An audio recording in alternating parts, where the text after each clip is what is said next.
Impacto en el Rostro Podcast es una invitación a recordar las teleseries, esas que las daban a las 8 y que veíamos a la hora de 11 con la familia. Mientras comíamos nuestro pan tostado con mantequilla, nos reíamos con el chamorro, disfrutábamos viendo Dalcahue, Humberstone o empatizábamos con Ariel Mercader. ¿También las recuerdas con cariño? Entonces acomódate y disfruta de este recorrido junto a Jorge Peña y sus invitados en Impacto en el Rostro. Estrené una obra que dirigió Néstor Cantillana el 16 de octubre en la sala del Teatro Camilo Enríquez, que está en la esquina prácticamente de Alameda con Amunátegui, o sea, una cuadra de La Moneda. Entonces entenderás que estrenamos un miércoles, creo, y empezamos las funciones y el viernes no pudimos llegar al teatro, y no pudimos llegar más, suspendimos por lo menos 3 semanas, de vuelta logramos hacer los fines de semana, los sábados, un par de funciones a las 4 y a las 6 de la tarde, o sea, en un horario súper ajustado al contexto en ese momento, pero duramos muy poco, nos fue súper imposible hacerlo y decidimos, hicimos algunas funciones afuera, una pequeña gira por distintos lugares, y decidimos retomar en marzo, en la misma sala. Uh-huh. Y bueno, alcanzamos a hacer también un par de funciones y llegó la pandemia, entonces los dos últimos grandes eventos, digamos, sociales, el estallido y luego la pandemia nos golpearon con la misma obra que tratamos de estrenarla las 2 veces y las 2 veces nos golpeó. Ha sido súper complicado.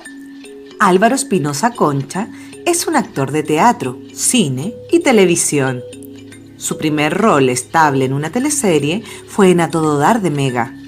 Sin embargo, logró mayor visibilidad con su rol en Romané, en donde interpreta al escolar Claudio Gaete. ¿Se acuerdan que su personaje le hacía bullying a los gitanos? O sea, el bullying, pienso que en la adolescencia, es bastante intrínseco a la adolescencia, ese periodo. Siempre hemos dicho, uno escuchaba de niños y uno mismo ha dicho, oye, los niños, qué crueles que son, y es bastante parte, al parecer, de esa etapa. Lo dramático es después, cuando esa etapa como que se empiezan a consolidar en mucha gente, adultos que uno esperaría con ciertos criterios formados, con niveles de empatía acorde a su edad, pero no es así. Uh-huh. Me parece mucho más grave el bullying de los adultos, ¿sabes? Porque habla de una inmadurez tremenda. Entonces, que se perpetúe el bullying a través de los años es mucho más grave. Cualquier conducta que nosotros podríamos reprobar en un niño es inaceptable en un adulto. Álvaro, ¿y tú en algún momento sentiste algún tipo de discriminación por tus colegas por trabajar en televisión? A ver, mira, creo que el bullying, en términos generales, es posible en la medida que te importa. O sea, es imposible que yo te haga bullying si no te importa.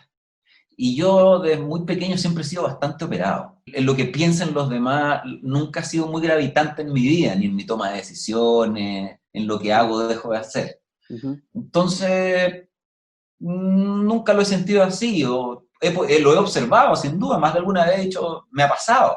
Uh-huh. Es, no sé, encontrarme con otro actor de teatro y sentir su mirada como de, oh, este bueno es de la tele. Uh-huh. Trabaja en la tele, pero en general sí, ese tipo de mirada responde a ciertos resentimientos que no tienen que ver con uno en particular, son como de la persona, el resentimiento que tiene respecto del formato, del trabajo, de la oportunidad, anda tú a saber qué. Uh-huh. Entonces, en general no he sido muy bueno nunca para hacerme cargo de los resentimientos de los demás. Álvaro, esta teleserie la hicieron en Mejillones. ¿Tú conocías el pueblo antes de grabar la teleserie?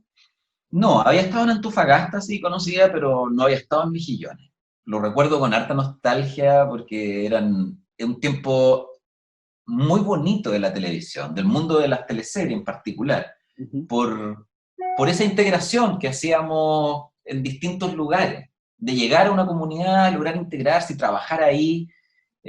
Fue muy bonito, no es que Mejillones en particular fuera un paraíso, pero sí cada lugar a los que me tocó ir, por lo menos Mejillones como el primero, fue una experiencia maravillosa como de integración y hacer el relato desde el lugar, o sea, desde ahí mismo, muy situado en el lugar. Uh-huh. Pareciera ser ayer, pero es una época muy pretérita. Uh-huh. O sea, estamos hablando antes de internet, antes de los teléfonos celulares prácticamente, cuando estaban recién empezando estas cuestiones. O sea, las comunicaciones eran distintas, ergo la televisión, las teleseries tenían un peso, pero que no tiene nada que ver con lo que sucede hoy día. No, prácticamente no tenían competencia.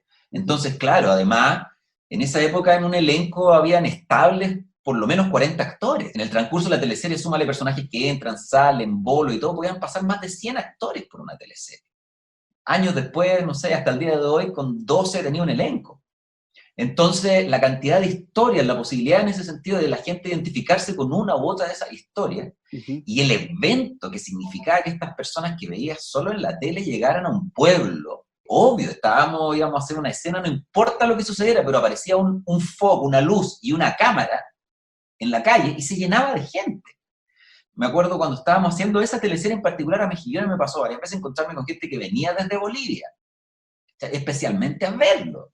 Y de muchas localidades de alrededor de la zona donde llegaba mucha gente a ver esto. O sea, era un espectáculo para la gente de ahí, como que llegara tanta gente, un equipo gigantesco, un elenco enorme, y olvídate el equipo técnico, la cantidad de gente que se movilizaba para poder realizar esa historia.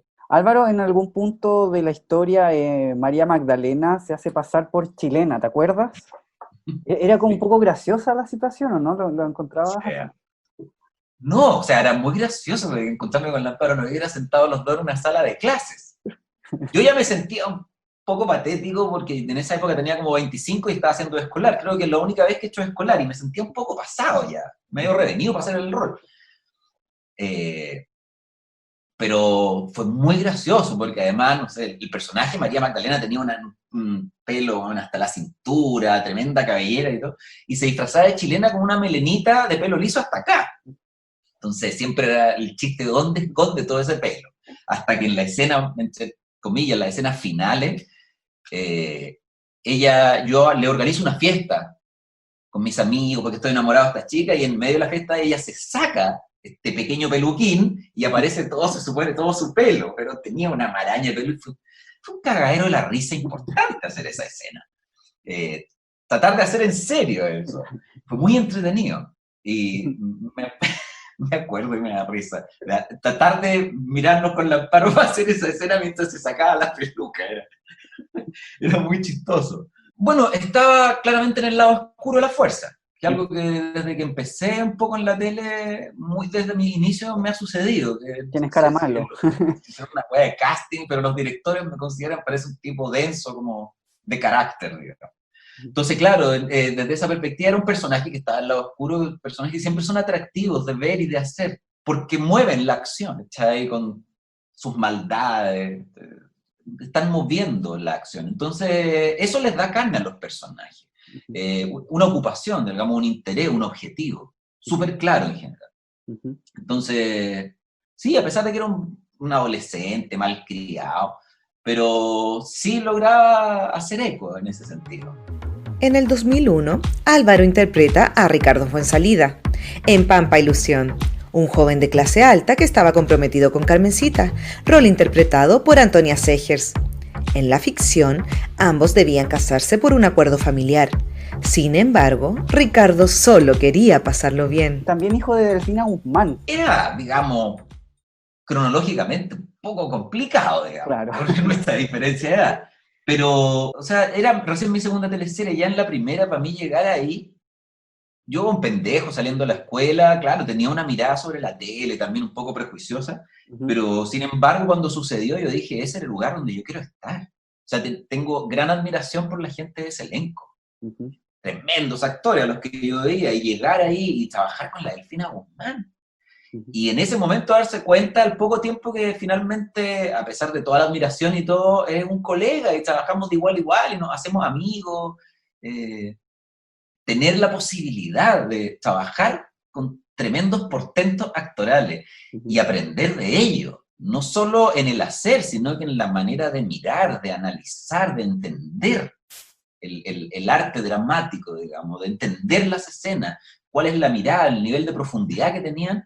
Un privilegio que hasta el día de hoy yo creo que no lo podría pagar. Esa teleserie era la de Delfa y Lucho Alarcón, con el que también me tocó trabajar muy de cerca en Romané cuando llegué.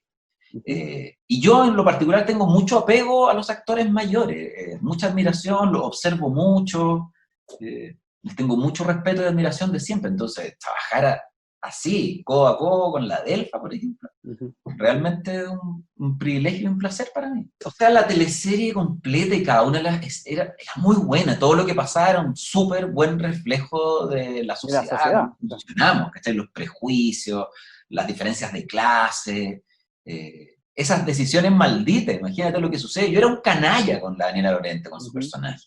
Sin embargo, la solución obvia era eliminarlo a ellos, ¿cachai? A los pobres, digamos. No es que hubiera un diálogo posible respecto del bien y el mal, no. ¿Cachai? Está el poder y los pobres. Ujú. Estaba súper bien narrado en ese sentido, ¿cachai? La idiosincrasia en la que estamos metidos, la maldita. Estamos Oye, hablando de la salitrera, ¿cachai? ujú, Un nivel de opresión tremendo. ujú. De hecho, en lo práctico, puta, yo doy gracias al cielo porque me tocó ser cuico en la teleserie. Porque sin tener punto de comparación con la realidad, los actores ¿Qué que hacían? hacían de los trabajadores, Los los calicheros. obreros, tenían que ir a grabar al desierto las llamadas calicheras y llegaban en la noche, cuando estábamos en el norte, llegaban al hotel realmente hechos mierda. Ujú.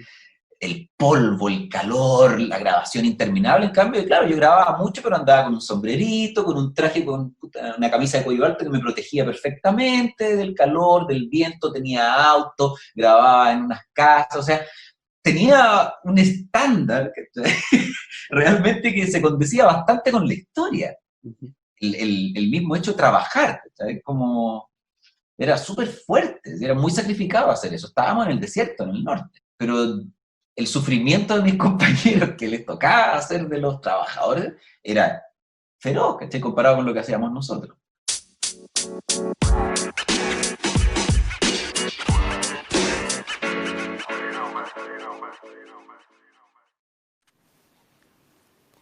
¿Te gustaría ganar un gran libro para leerlo en tiempos de pandemia? Con Impacto en el Rostro y Alquimia Ediciones lo puedes lograr.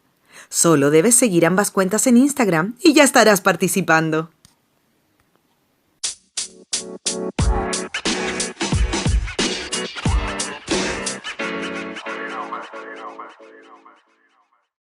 Pampa Ilusión lo hicimos en Humberstone. Humberstone, que ya un lugar fantasmagórico, pero maravilloso, pero, entre comillas, refaccionado para hacer esta teleserie. Se restauró mucho, se hicieron cosas nuevas, se pintó, se arregló, el teatro quedó hecho una maravilla. Entonces, realmente era hermoso estar ahí. Yo volví a pasar por ahí, no sé, 10 años después. Y fue súper emocionante porque ya estaba convertido en museo. Después de que pasó la teleserie por ahí, como que se puso el ojo de nuevo sobre esos lugares y como la conservación y se convirtió en un museo precioso. Fue súper emocionante para mí volver a verlo. Ujú. Lo pasamos muy bien ahí, fue una teleserie que a mí años después me llamaba mucho la atención la recordación que había en el público de esa teleserie.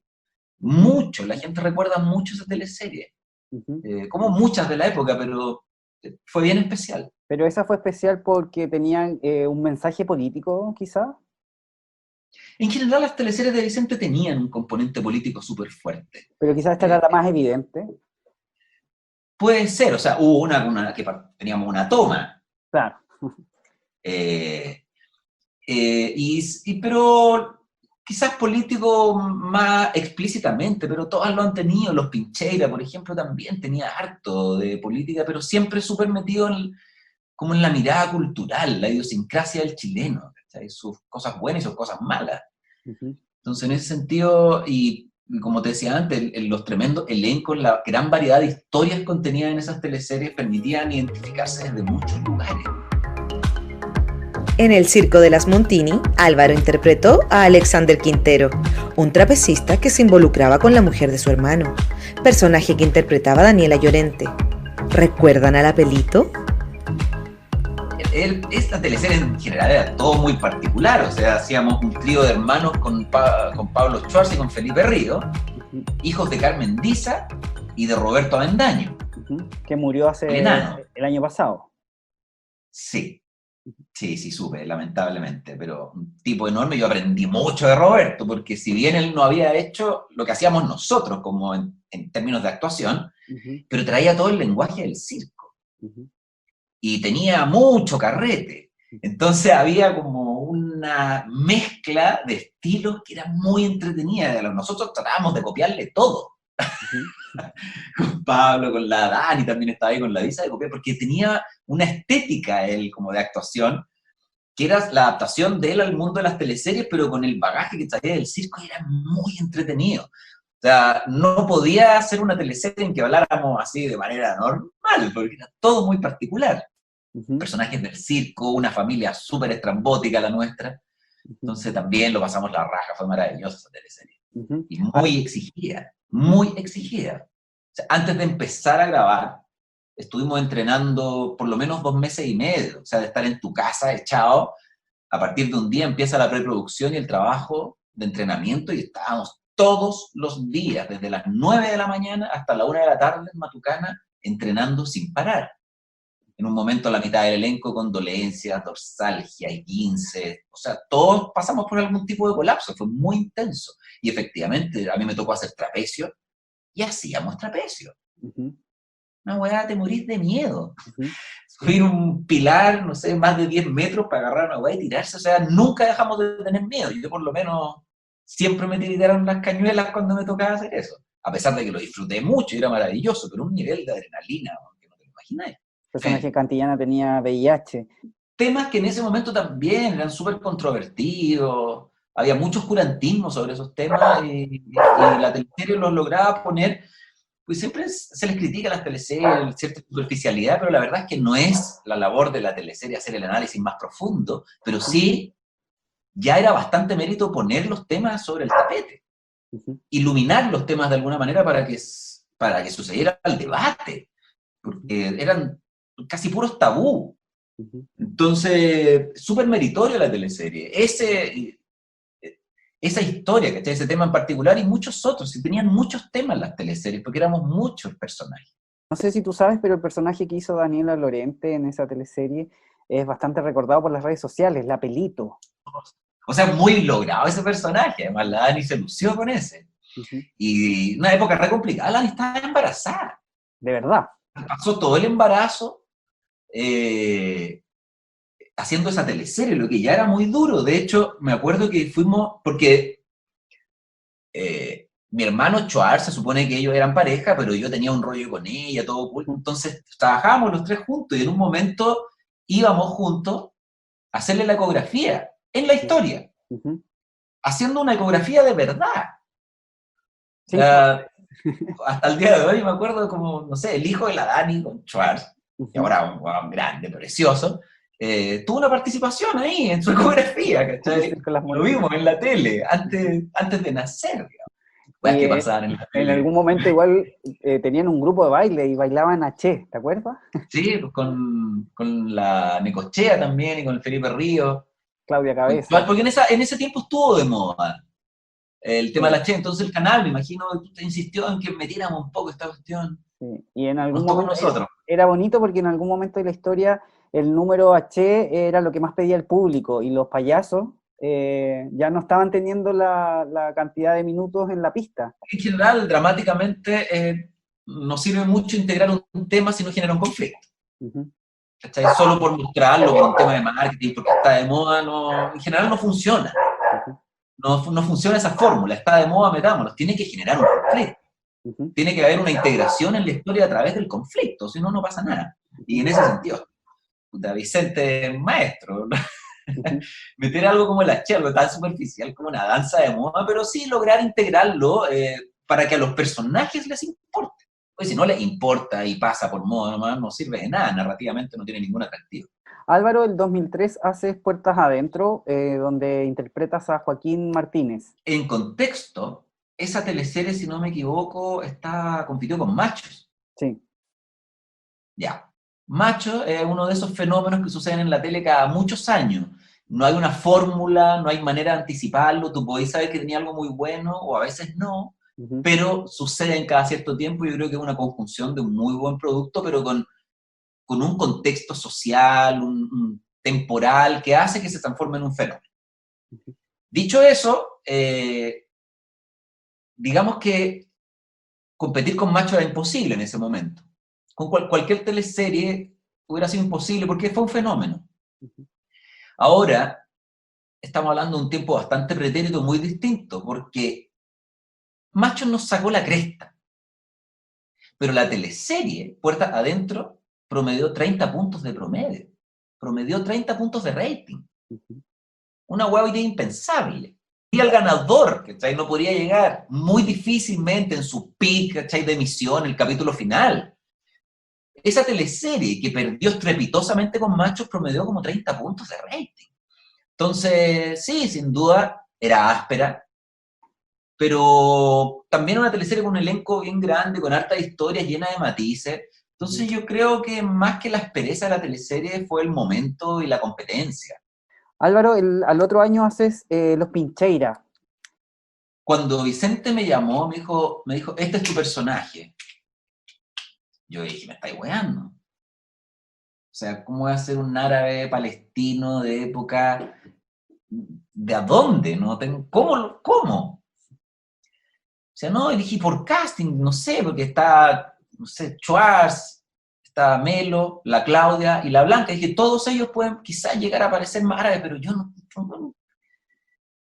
Y fue Vicente el que me metió en ese personaje, ¿cachai? Eso lo agradezco hasta el día de hoy. Ahora, era otro tiempo. Hoy día te llaman un día para una teleserie y la estás grabando mañana. Uh-huh. En esa época también estuvimos por lo menos un par de meses antes. Tuvimos clases de cocina árabe, de lenguaje político, con alguien de la embajada, fuimos a conocer familia.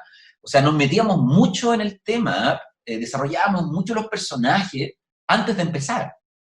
Entonces, no es casual la manera en que hablábamos, la sintaxis que hacíamos del idioma, que era pésima, todo el trabajo, hay mucho trabajo, observación detrás, de análisis, de estudio, y logramos configurar una familia que fue súper atractiva. Uh-huh. Lo pasábamos la raja. Cuando la hacíamos en el estudio, en exteriores, el equipo, yo veía que lo pasaban increíble. Fue una teleserie maravillosa y súper, con muchos temas súper bien tocados, súper profundos. También dentro de esa familia me tocaba estar un poco en el lado oscuro, siempre los que están equivocados. O sea, el malo era el Álvaro Morales y yo lo idolatraba y quería ser como él y renegaba de mis costumbres, de mi familia, por ser más chileno y ser como él. Entonces siempre estaba un poco en el lado oscuro de la fuerza, pero además con esos personajes que parecíamos unos Muppets, era todo para cagarse la risa. Y muy entretenido. Nosotros como hablábamos, como modificábamos esos libretos para hablar de esa manera, llegaba un momento en que leíamos nomás, y salía y podíamos improvisar. Me acuerdo hacer muchas escenas con Melo en que nos hablábamos sin parar, un poco olvidados, o sea, más o menos sabiendo lo que había que decir, pero improvisando y claramente uno empezaba a hablar cuando el otro se callaba, o sea, olvídate un pie de texto o algo, era muy dinámica y muy entretenida. En el segundo semestre del 2004, Álvaro es el protagonista de la primera teleserie nocturna de TVN, Ídolos. En esta producción es Andrés Baeza, un hombre que finge el secuestro de su esposa para cobrar un millonario rescate. O sea, yo creo que es la teleserie más bizarra que he hecho, y creo que es la más bizarra que se ha hecho.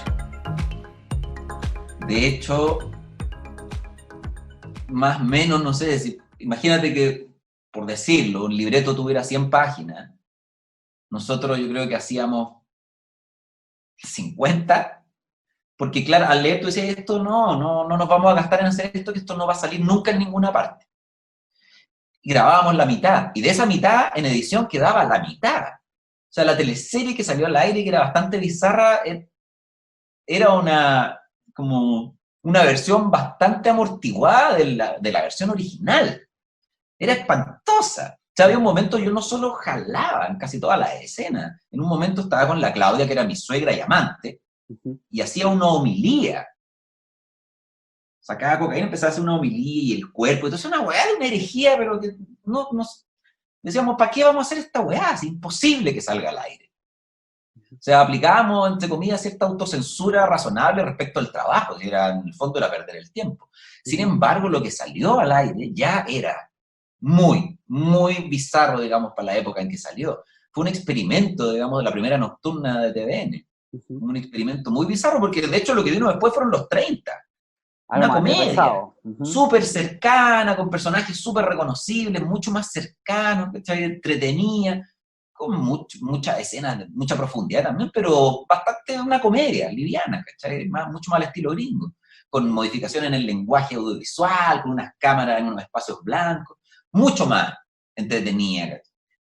Pero Ídolo fue realmente un experimento hiper bizarro, o sea, había un grupo que empezaba una pareja, él se metía con la amiga, terminaba haciendo un trío y después terminaban de a 4.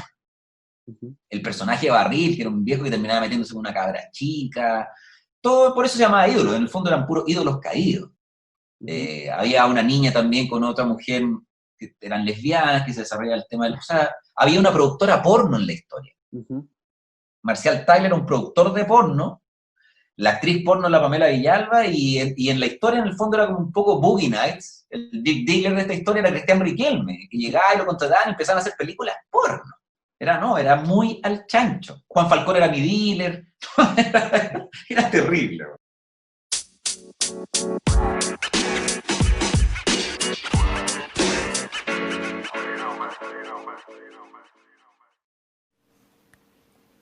En tiempos en donde lo más importante eres tú, te invitamos a conocer los servicios de Karen Llavio, esteticista integral. Con ella podrás conseguir el mejor lifting de pestañas, depilación con hilo, limpiezas faciales, masajes terapéuticos y reductivos. También tiene un masaje especial para embarazadas, con la seguridad y cuidado que tu guatita necesita. Y drenajes linfáticos. Conoce más de ella en su Instagram, @kgbaesthetic.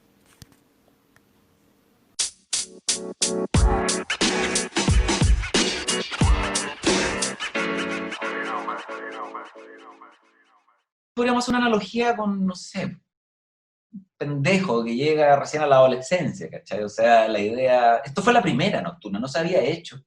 Y hubo la voluntad de correr mucho el límite. En ese sentido, Alejandro Cabrera, que escribía, corrió, estiró el elástico. O sea, la primera escena que yo hice era una escena que era el funeral de mi suegro, que había muerto por mi causa. Y era un plano que partía, está en la iglesia, está adelante, en el altar el féretro, está la Claudia, que era mi suegra, la familia, pero la toma partía atrás, estaba yo ahí adentro, al fondo de la iglesia, jalando. Y salía, y llegaba la Claudia a buscarme, y me decía y yo me sentía medio mal, y me dice, ¿qué te pasa? Y estaba con la nariz manchada y sangrando. Y de ahí vamos adelante, donde estaba el muerto. Sí, era una weá tremendamente bizarra para el momento. Pero, claro, era la primera, entonces yo creo que estaba esa voluntad de correr mucho los límites, ver hasta dónde se podían correr. En El Señor de la Querencia, Álvaro es Buenaventura Moreno, el capataz de José Luis Echeñique, un rol que le dio gran notoriedad gracias a su trabajo de caracterización. Que, bueno, esa teleserie también pegó súper fuerte, no sé si alcanzó a ser un fenómeno, pero en el momento sí, dejó bien la cagada. Y para mí fue increíble porque tuve un feedback con ese personaje espectacular. Fue muy bueno, muy bonito para mí porque en general hasta ese momento creo que fue la primera vez que me pasó. Las teleseries uno las hacía, no sé, imagínate, partíamos grabando en diciembre y salían al aire en marzo, en plena producción. O sea, siempre uno está adelantado, no sé, una semana, un mes respecto del aire, pero vas teniendo un feedback, te queda mucho por grabar, todavía vas teniendo un feedback del público. En el caso del Señor de la Querencia fue la primera teleserie que yo hice completa y no salió al aire. Hasta un buen rato después. Entonces, lo que yo hacía ahí, estaba bastante solo, porque todos los personajes pertenecían de alguna manera a una casta o estaban en un punto, y yo era el más maqueteado, digamos, de todo. Un personaje muy construido, muchas características muy distintas a mí. Pero nunca tuve el feedback del público. Entonces fue súper complicado porque había harto temor en el equipo respecto de lo que yo estaba haciendo. Decía, puta, weón, bájalo, puta, habla un poquito más normal, se te está arrancando un poco. Fue súper complicado en ese sentido. Muchas veces tuve que repetir escenas, me decían, ¿sabes que Álvaro no se entiende? A lo cual yo alegaba, yo decía, ese personaje no se entiende lo que habla. Para decir hola y chao, ¿qué importa? Y yo, la verdad es que siempre he sido bien tosudo cuando tengo algo más o menos claro, y seguía haciendo lo que sentí que tenía que hacer. O sea, estaba, no sé por qué, instintivamente estaba muy convencido de hacer este personaje, además que si bien no salió al aire, nosotros trabajamos con un equipo súper grande, y en rigor, ese equipo con el que yo trabajo es el feedback que yo necesito. Entonces, cuando llega a un set y todos los jóvenes que están en el set empiezan a imitar tu personaje, y lo que dice tu personaje se empiezan a convertir en dichos al interior del equipo, y todos te dicen, oye, podría hacer esto, y empieza tu caché que se empieza a despertar la creatividad del resto, diciéndote, oye, podría meter esto, hacer esto, otro, digo, esta weá funcionó. Aunque me dijeron muchas veces, no, bájalo. No fue fácil en ese sentido. Sí, no sé, yo creo que debo tener un carácter más o menos fuerte porque yo seguí adelante con lo mío a pesar de eso. Afortunadamente, cuando salió al aire, el personaje pegó con todo.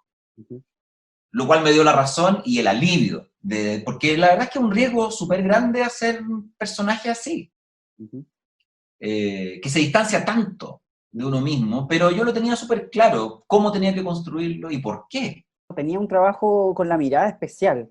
O sea, nada estaba al azar, para mí, yo hago un trabajo previo, a veces más instintivo, a veces más intelectual, depende del requerimiento. Hay personajes que son texto, mucho diálogo, y si los diálogos están bien hechos, la verdad es que te los aprendes y los dices con cierta verosimilitud y funcionan. Pero Buenaventura Moreno es un personaje que prácticamente decía, ha llegado carta, patrón, sí, patrón, no, patrón. Entonces no podía construirse a través de eso. Y cuando lo leí, en la estructura de la teleserie entendí que tenía que haber ciertas características que lo hicieran verosímil. Uno, la ignorancia, por ejemplo. Un totalmente ignorante y sometido, porque si no, no le podía pasar todo lo que le pasaba y no rebelarse. Alguien tenía que, no sé, creer ciegamente en su patrón, considerarlo como un dios, o sea, un hombre bastante ignorante, y tenía que entenderse y componerse el personaje al verlo. Yo no podía esperar mis escenas de diálogo y decir lo que pensaba porque no existían. Entonces tenía la convicción de que el personaje había que construirlo de manera que tú lo vieras y te quedara claro. Entonces me ensucié el pelo, me hice una cicatriz, entrecerré el ojo. Era un personaje kinético, no intelectual ni emocional, era bastante kinético el trabajo, ¿cachai? La manera de moverse, esa cinética para relacionarse con el patrón, esa sumisión tenía que estar integrada en el cuerpo. Y bueno, a partir de eso y el análisis que yo hacía de cómo integrar este personaje en la historia, es que terminé construyendo un personaje que desde mi perspectiva respondía a todas esas inquietudes. O sea, más bien, o sea, mucha gente después me decía, puta, yo veía la weá y lo encontraba con olor a vino. ¿Cachai? La sumisión del personaje, todo eso tenía que verse en su cuerpo, en lo que hacía, no en lo que decía, porque eso no había texto. Entonces, por ahí lo empecé a construir, pero es súper riesgoso porque es un salto súper lejos respecto de la imagen que uno tiene de uno mismo y los demás. Entonces, pero de a poco uno se va metiendo y lo disfruté más que la cresta. Un personaje para mí súper bonito de hacer.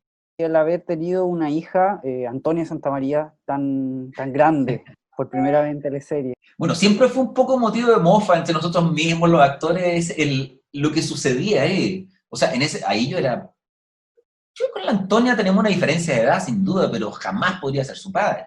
Pero como bien tú decías, no sé, pues en Pampa Ilusión, en Romané, yo era hijo de la Delfa. Que digamos, me tendría que haber tenido cerca de los 50 años. También fue Amparo Noguera tu mamá. O sea, en Romané, la Amparo era como mi polola, y 2 teleseries después era mi mamá. O sea, ha sido mi mamá un par de veces, por lo menos hemos sido pololos también otro par. O en Las Montini, la Amparo era hija de Melo.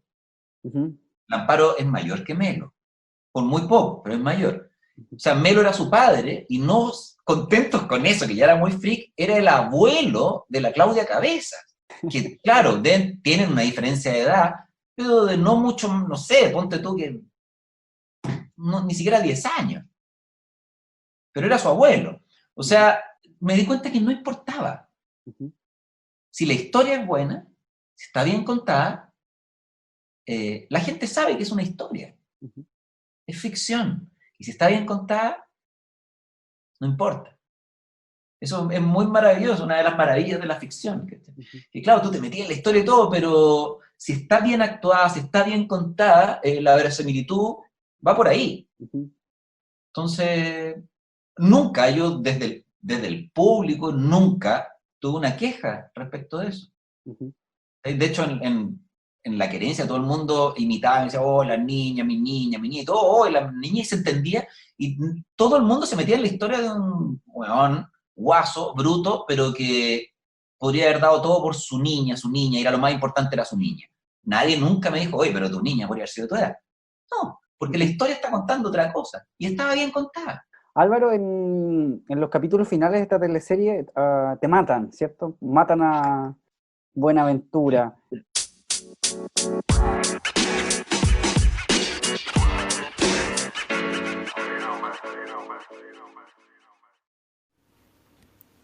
Yasai Vegan Sushi es un negocio familiar que se dedica a la alimentación 100% vegana. Ubicados en La Reina, funciona como delivery en las comunas de Vitacura, Providencia, La Florida, Las Condes, La Reina, Peñalolén y Santiago Centro.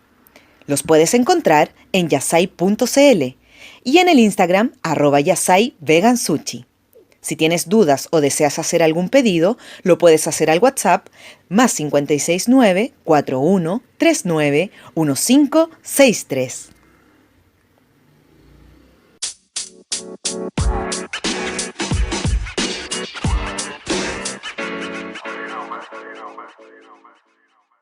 Creo que era la primera vez en teleseries que te mataban. Y... No, ¿No? No, no, el matado en final de Ídolo. Ídolo Sabe- fue Claro. un gran cliché de muerte en que terminaba con una pluma desde arriba, una cámara y con una camisa blanca, roja entera, después de que la Claudia me agarraba balazo en la losa del aeródromo Tobalaba, Ujú. y yo caía muerto y se abría el maletín con el $1.000.000 volando. Una muerte vista 1000 veces en el cine, Segunda vez entonces que te mataban en teleserie. probablemente. ¿Es una escena para preocuparse o no?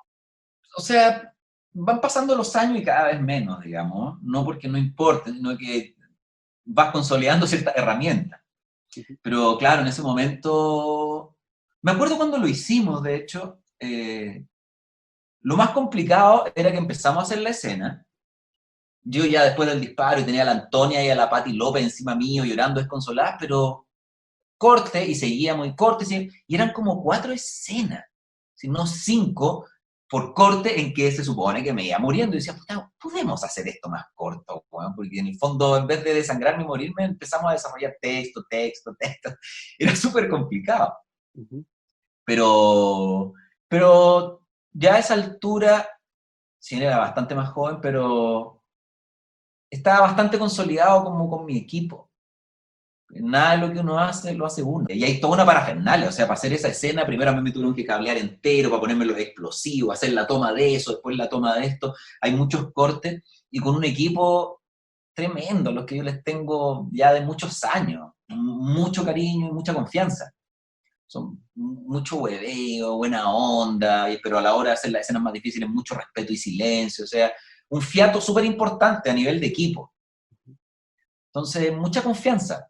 Y estaba con el Julio Milos, con la Patti López, con la Antonia, ya estábamos llegando al final de una teleserie, de un proceso en que estábamos súper consolidados como equipo, como elenco, cada uno en su personaje.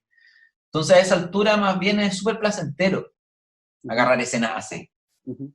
Tú decís, qué bueno, no sé, escenas más que, puta, levantan un poco ese nivel de la complejidad de la escena, o la importancia, la trascendencia que pueden tener. Entonces, la verdad es que es bonito y claro, da nervio, pero si no diera nervio, la verdad es que sería una gran Sería mierda. fome. Hasta el día de hoy, es muy bonito sentir ese nervio, el terror, la adrenalina que provoca meterse en esa escena. Ujú. De hecho, bueno, esa escena para mí es súper particular, no solo dramáticamente, fue porque casualmente ese día llegó mi mujer y mi hija al canal, casualmente, y pasaron a verme, y bueno, cuento corto, sin darse cuenta y sin nadie notarlo muy bien, entraron al set, muy en silencio. Y cuando yo estoy frente a Julio Milostich, el weón me empieza a increpar y me dispara, el efecto estaba muy bien hecho, una explosión acá, otra salía para atrás, la ventana, súper bien iluminado, se veía realmente aterrador. Hicimos la escena, corte, y cuando yo miro estaba mi hija, que era un poroto, pequeño, mirando la escena, ahí, casi se muere. porque vio que mataron a su papá. O sea, estaba muy bien hecho, se veía muy bien. Fue heavy en ese momento. Después, ya, unos llantos, pasó y se cagó la risa y entendió lo que era. Pero fue muy freak que justo llegara en ese momento y en esa escena.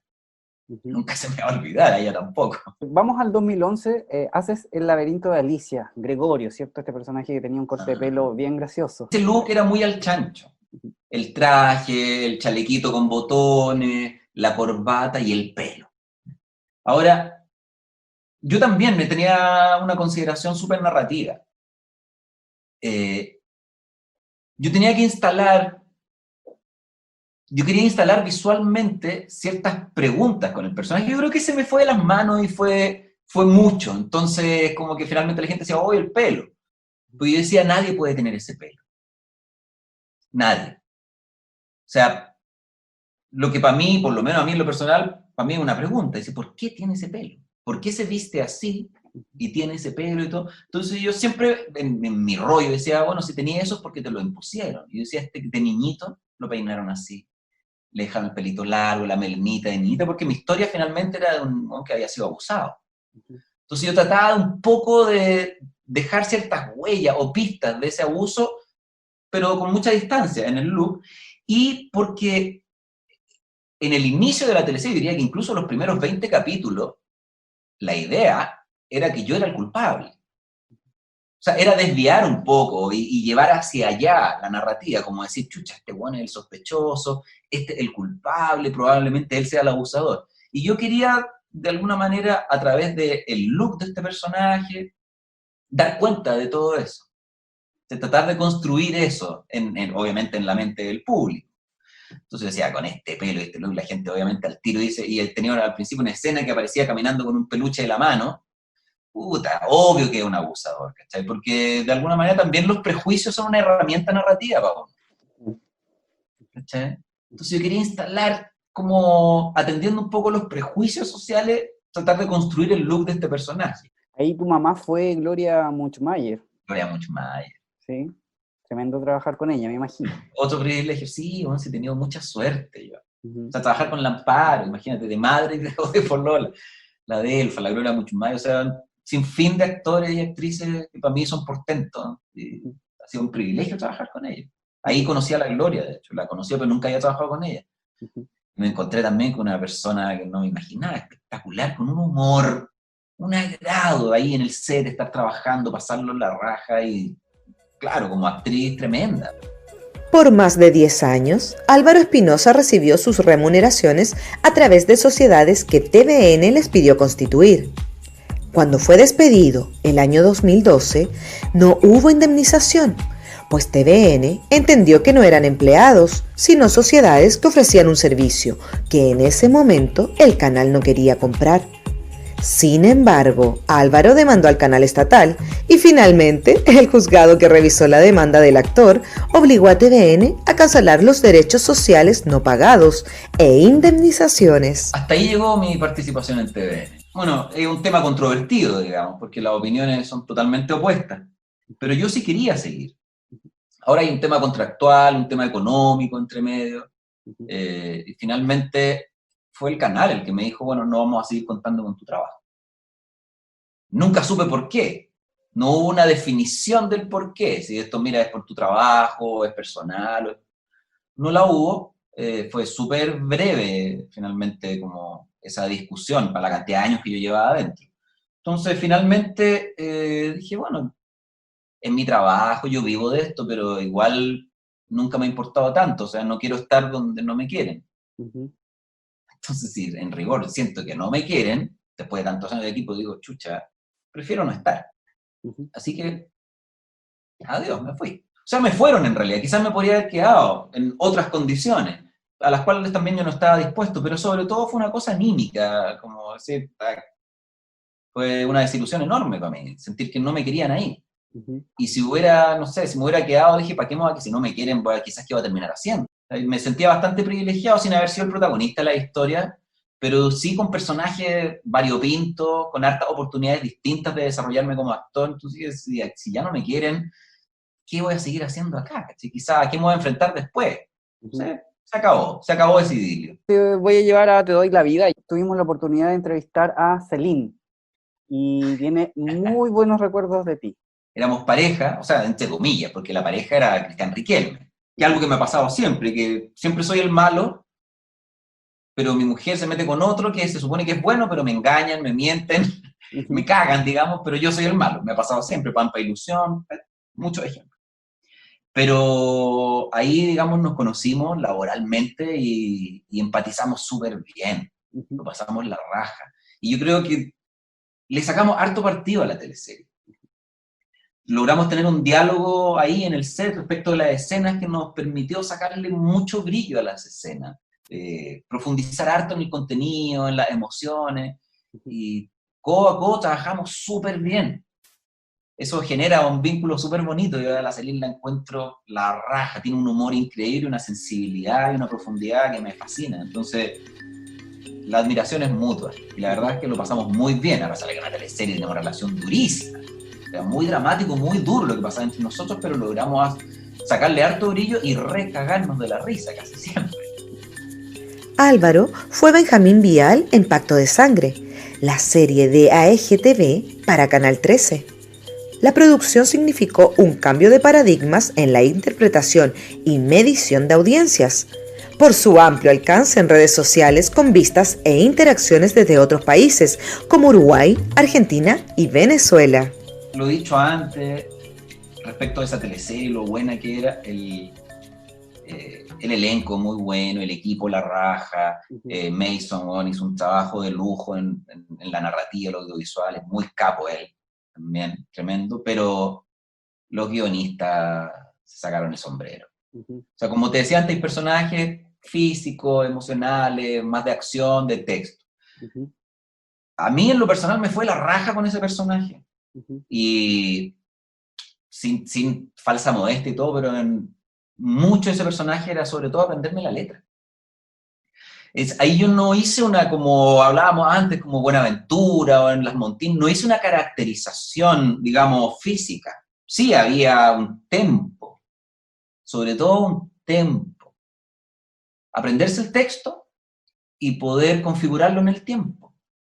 El tiempo para decir el texto, la pausa, una mirada. La modulación del tiempo era lo que le da el carácter. Pero era básicamente la letra. Yo dije esa teleserie a la pata. Es mi primera experiencia en una teleserie en que el guión es prácticamente el 100% de lo que sale al aire. No hubo prácticamente cortes. En una teleserie en general, no sé, el porcentaje, como digamos, lo que rinde el libreto, tiene mucha merma. Por lo general, las teleseries, el primer capítulo es un refrito del primero, el segundo y hasta el tercer capítulo escrito, para sacar uno, de 1 hora. El primer capítulo de Pacto de Sangre duró más de 70 minutos y era el libreto de punta a cabo. Y así la teleserie completa. O sea, impresionante el trabajo de guión. Un trabajo que tuvo harta maduración, muy elaborado, pero a nosotros nos llegaba como un trabajo bastante consolidado ya. Y yo, en lo personal, sobre todo me aprendí la letra y la dije a la pata, hasta la última coma. Entonces el mérito sobre todo es de los libretistas, que hicieron un trabajo realmente hermoso. Esta teleserie la escribió... La Cata Calcañi era la jefa de guión, con un equipo tremendo detrás de ella también. Pero y todos se pasaron, o sea, fue un trabajo muy, muy bueno de parte de ellos. Eso nos permitió hacer una teleserie tan buena.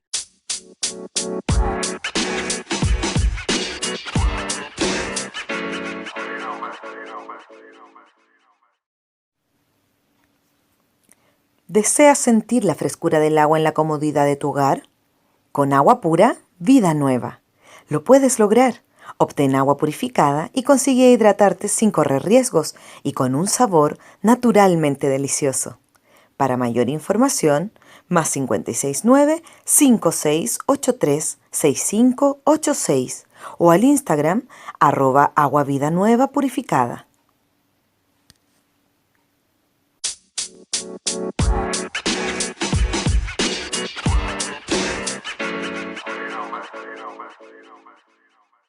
Álvaro, tú te ganaste un premio con Amor a la Catalán, ¿cierto? El Copihue de Oro. Sí, una maravilla. He tenido la oportunidad de hacer muchos personajes así, los característicos. Es algo que me gusta mucho. Y en general siempre ha sido, o la mayoría de las veces, directa o indirectamente al alero de Vicente, a quien se lo agradezco mucho. Yo siento que ahí hay por lo mismo que te decía antes, por el riesgo que uno toma al enfrentarse a estos personajes, también hay un gesto de confianza de parte del director. Que para mí tiene que ver con eso, con la confianza que tiene en mi trabajo y como en las decisiones que voy a tomar a la hora de interpretar. Y lo pasé increíble haciendo la teleserie. Además, también, puta, me toca trabajar con la Tamara Costa, con Cristian Campos, o sea, lo adoro y lo admiro, entonces se hace súper fácil para mí en ese sentido. Y también fue un personaje que apenas empecé a leer, dije, ya, empecemos a armar esto, me acuerdo con la vestuarista, puta, ya quiero esto, este accesorio, todo, empezar a llenarlo de cosas que pudieran ser reconocibles, que la gente las leyera sin necesidad de sobreexplicarlas, que le permitieran esos pequeños elementos hacer la construcción del mundo de este mono. Entonces ahí es cuando un trabajo, digamos, que nosotros llamamos como una maqueta, empieza a tener profundidad y se transforma en un personaje totalmente humano. Entonces, las características tan reconocibles lo hacen querible. Y para mí hacer ese personaje fue la raja, lo pasé increíble. Súper bonito de hacer y que me dieron un premio por eso. Maravilloso, estoy súper agradecido.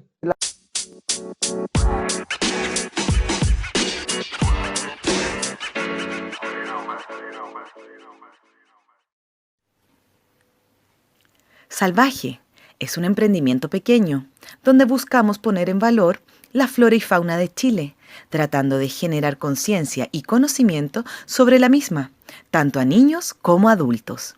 Nuestros productos son 100% chilenos, buscando materialidades y proveedores locales. Las figuras articuladas de madera son lo más clásico de la marca.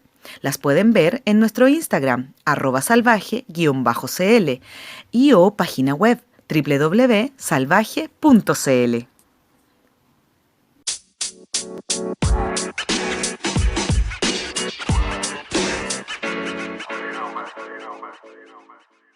La pandemia te pilló con las grabaciones de La Torre de Mabel, esta teleserie también de AGTV para Canal 13. Es bien terrible, súper terrible. Porque además a nosotros nos golpea muy fuerte, porque nuestro trabajo es intrínsecamente cercano, de contacto.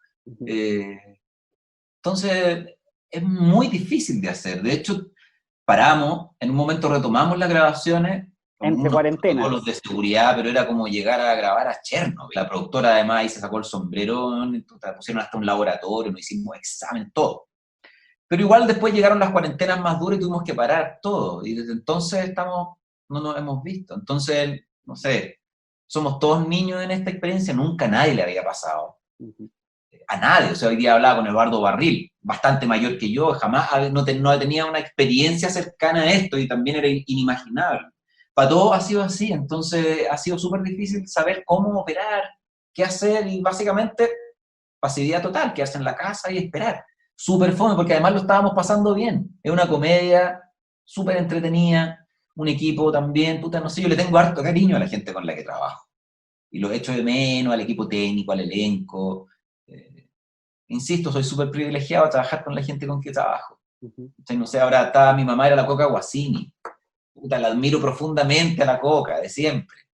Y un privilegio trabajar con ella, nunca habíamos estado tan cerca. Habíamos hecho algunas cosas, pero en una teleserie, todos los días grabando, como madre e hijo. Tratar de componer juntos la historia, llegar a acuerdos actorales, narrativos, es muy entretenido el trabajo que hacemos. Con el Lucho Ñeco, con la Ignacia Baeza de nuevo, también que la quiero mucho. Un privilegio enorme trabajar así. Y esta es una pérdida grande, ¿no? Espero que no sea una pérdida, sea una pausa, pero es bien fome. Se acabó la época de las certezas, entonces no tenemos idea de cuándo será posible empezar a hacer planes.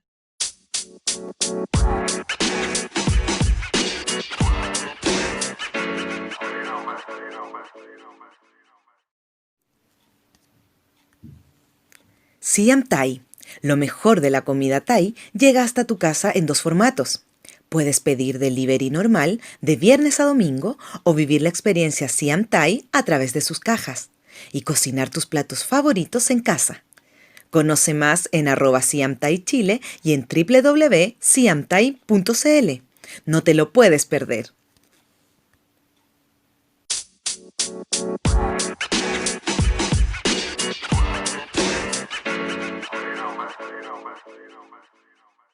Tengo la fortuna de no estar en un extremo tan doloroso, digamos, pasando ni hambre ni frío. Sé que hay mucha gente que está muy mal. Creo que lo único que podemos como tener en perspectiva es tratar de ser lejos lo más empático y solidario que podamos ser o que hayamos sido nunca. En la medida que podamos, los que más podamos compartir, ayudar, acompañar, aunque sea en la distancia, a través de plataformas, pero salirnos de nosotros mismos, a pesar de los problemas que podamos tener, la urgencia, los miedos, dejar de mirarnos un poco el ombligo. Yo creo que es el momento de mirar para afuera. Y estar, no solo mirar y tener una actitud contemplativa. Si no te puedo hacer un depósito y llevarte 1 kilo de papas, pero sí preocuparme de ti, porque sabemos que en las situaciones más complejas una palabra de aliento es bastante, digamos. Pero sobre todo mirar al otro, mirar hacia afuera, tratar de ponerse en el lugar del otro, porque solemos mirar al otro desde nuestra perspectiva y hacerle juicio.